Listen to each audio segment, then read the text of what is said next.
ഏതാണ്ട് 90-95% ആംഗ്ലോ ഇന്ത്യൻസാണ് അവിടെ വസിച്ചിരുന്നത്.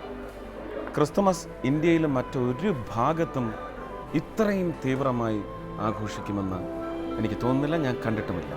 ഒരുപക്ഷെ ഇതിനോടടുത്ത അല്ലെങ്കിൽ ഇതിനോട് തന്നെ ചേരുന്ന ആഘോഷം പിന്നെ കണ്ടിട്ടുള്ളത് ഗോവയിലാണ്. മാഹിയിലും അങ്ങനെ തന്നെയാണെന്ന് പറയുന്നു. ഏതായാലും തങ്കശ്ശേരിയിലെ ക്രിസ്തുമസ് എന്ന് പറയുന്നത് ഒരുപാട് പ്രത്യേകതകൾ നിറഞ്ഞതാണ്.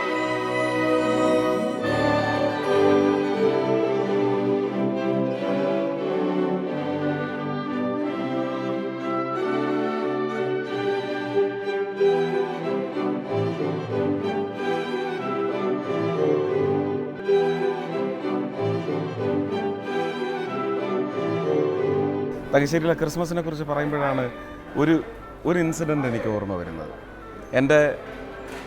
എൻ്റെ ക്ലാസ്, ഞാനൊരു ജൂനിയർ ക്ലാസ്സിലായിരുന്ന സമയത്ത് അന്നത്തെ 11th സ്റ്റാൻഡേർഡിൽ പഠിക്കുന്ന ഒരു കുട്ടി സ്കൂളിൽ വന്ന് വലിയ ജാടയിൽ പറഞ്ഞു, ഡിസംബർ 25-ന് ഇപ്രാവശ്യം ക്രിസ്മസ് പപ്പയായിട്ട് സാന്റാക്ലോസ് ആയിട്ട് വരുന്നത് ഞാനാണ് എന്ന് പറഞ്ഞു. രാത്രി അച്ഛൻ്റെ പെർമിഷൻ വാങ്ങി സുഹൃത്തിൻ്റെ വീട്ടിൽ പോയി താമസിച്ച് ആ ദിവസം നല്ല നോൺ വെജിറ്റേറിയൻ ഭക്ഷണമെല്ലാം കഴിച്ച് ഈ സാന്റാക്ലോസിന് റോഡിൽ കൂടി ഞങ്ങളുടെ സ്കൂളിൻ്റെ പ്രദേശത്ത് തന്നെ സഞ്ചരിക്കുന്നത് കാണുവാൻ വേണ്ടി അവിടെ പോയി നിന്ന് സാന്റാക്ലോസ് വന്നു. പഞ്ഞി താടിയൊക്കെ വെച്ചിട്ടുണ്ട്, തൊപ്പി വെച്ചിട്ടുണ്ട്, തൊപ്പിയുടെ ബാക്കിലേക്കൊരു ഫ്ലാപ്പ് ഇങ്ങനെ ഇറങ്ങി കിടപ്പുണ്ട്. അപ്പോൾ ഈ ഒരു കലാപ്രകടനത്തിന് അവസരം കിട്ടുന്നത് അന്ന് വളരെ കുറവാണ്. ഇന്ന് TV ഉണ്ട്, മുക്കിന് യുവജനോത്സവങ്ങളുണ്ട്, അതുകൊണ്ട് വേദികൾ ഒരുപാട് കൂടുതലാണ്. ഇത് വളരെ അപൂർവമാണ്. ഇങ്ങനെ ഒരു കലാപ്രകടനത്തിനുള്ള ഒരു കലാപ്രവർത്തനത്തിനുള്ള വേദികൾ വളരെ അപൂർവമാണ്. അങ്ങനെ ഒരു സുഹൃത്തിന് ഈ അവസരം കിട്ടി. ആ സുഹൃത്തിനെ ഒന്ന് കാണണമെന്നുള്ള അമിത ആവേശത്തിൽ കൂടെ ഉണ്ടായിരുന്ന ഒരു വികൃതി സുഹൃത്ത് പോയി ബാക്കിലെ ഫ്ലാപ്പ് പിടിച്ച് വലിച്ചു. പശ വെച്ചൊട്ടിച്ചിരുന്ന താടിയും തൊപ്പിയും എല്ലാം കൂടെ പറഞ്ഞു വന്നു. പക്ഷേ എല്ലാവരും ഞെട്ടിപ്പോയി. ഞങ്ങളെ ശരിക്കും ആ സുഹൃത്ത് പറഞ്ഞു പറ്റിക്കുകയായിരുന്നു. ആ വേഷം വന്ന് കെട്ടിയിരുന്നത് അവിടെ തങ്കശ്ശേരിയിൽ തന്നെ മാർക്കറ്റിലുള്ള ഇറച്ചി വെട്ടുകാരനാണ് ആ വേഷം കെട്ടിയിരുന്നത്. ഓണമായാലും വിഷുവായാലും ക്രിസ്തുമസ് ആയാലും ഒരു വെളിപ്പെടുത്തൽ ചിഹ്നം എന്ന് പറയുന്നത് സന്ദേശങ്ങളാണ്. Christmas cards, New Year cards, അങ്ങനെ കാർഡുകൾക്ക് വേണ്ടി കാത്തിരിക്കുന്ന ഒരു പ്രായമുണ്ടായിരുന്നു.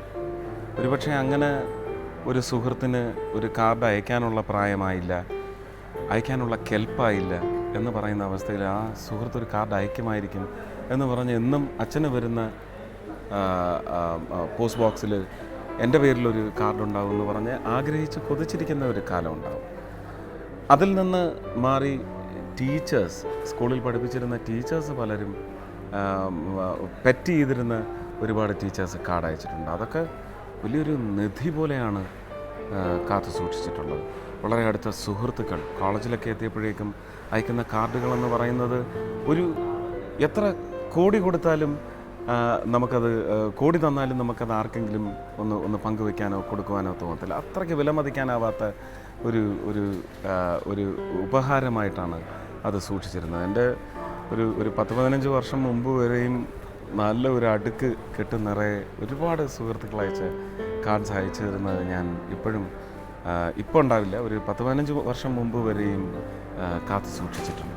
കൊതിച്ച് ഒരു കാർഡ് വരണം എന്നൊക്കെ ആഗ്രഹിച്ചിരുന്ന കാലത്തെക്കുറിച്ച് പറയുമ്പോൾ അതിൽ നിന്ന് വിപരീതമായി ഇങ്ങനെ ഒരു ക്രിസ്മസ് കാർഡ് എനിക്ക് വന്നു പോയല്ലോ, ഞാനിത് എന്ത് ചെയ്യും എന്ന് വെപ്രാളപ്പെട്ട് പേടിച്ച് നടന്നിരുന്ന സ്വതവേ ഒരു പേടിത്തൂറിയായിരുന്നു.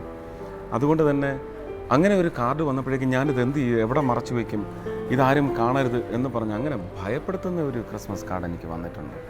ഞാൻ ഈ 10th സ്റ്റാൻഡേർഡിൽ പഠിക്കുമ്പോൾ ഒരു ബോർഡിംഗ് സ്കൂളിൽ, മിസ്സസ് സീറ്റ ഫെർണാണ്ടസിൻ്റെ ബോർഡിംഗ് സ്കൂളിൽ ഞാൻ താമസിച്ചിട്ടുണ്ട്.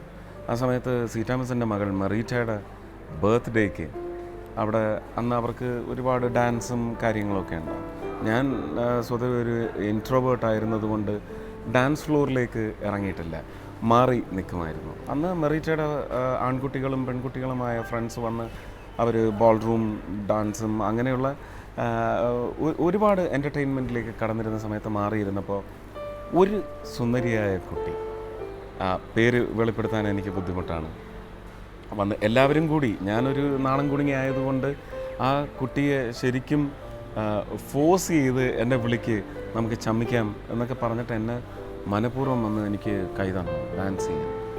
ഞാൻ ചെന്നു ഡാൻസ് ചെയ്തു. അതപ്പം ഈ ബോൾറൂം ഡാൻസ് എന്ന് പറയുന്നത് ഇങ്ങനെ ചുറ്റി പിടിച്ചിട്ട് കൈ ഇങ്ങനെ കോർത്ത് പിടിച്ചിട്ട് 3 സ്റ്റെപ്പ് മുമ്പിലേക്ക് 1 സ്റ്റെപ്പ് പുറകിലേക്ക് അങ്ങനെയാണ് ചെയ്യുന്നത്. എനിക്ക് എൻ്റെ ഓർമ്മ ശരിയാണെങ്കിൽ ആദ്യത്തെ ഒരു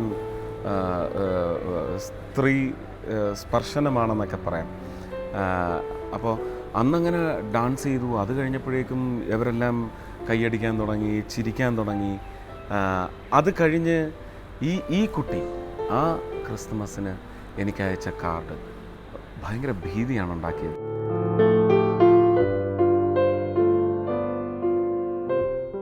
ആ കുട്ടിയുടെ ആങ്ങള എൻ്റെ ക്ലാസ്മേറ്റാണ്.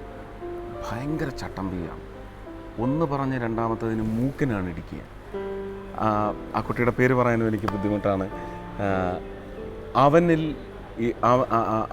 എൻ്റെ ആ സുഹൃത്തിലേക്ക് ഈ വിവരം ഒരു കാരണവശാലും എത്തരുത് എന്ന് പറഞ്ഞ് ഒരു വളരെ ദിവ്യമാർന്ന ഒരു ചിഹ്നം ഒളിച്ച് സൂക്ഷിക്കേണ്ടി വന്ന ഒരവസ്ഥയും ഉണ്ടായിട്ടുണ്ട്.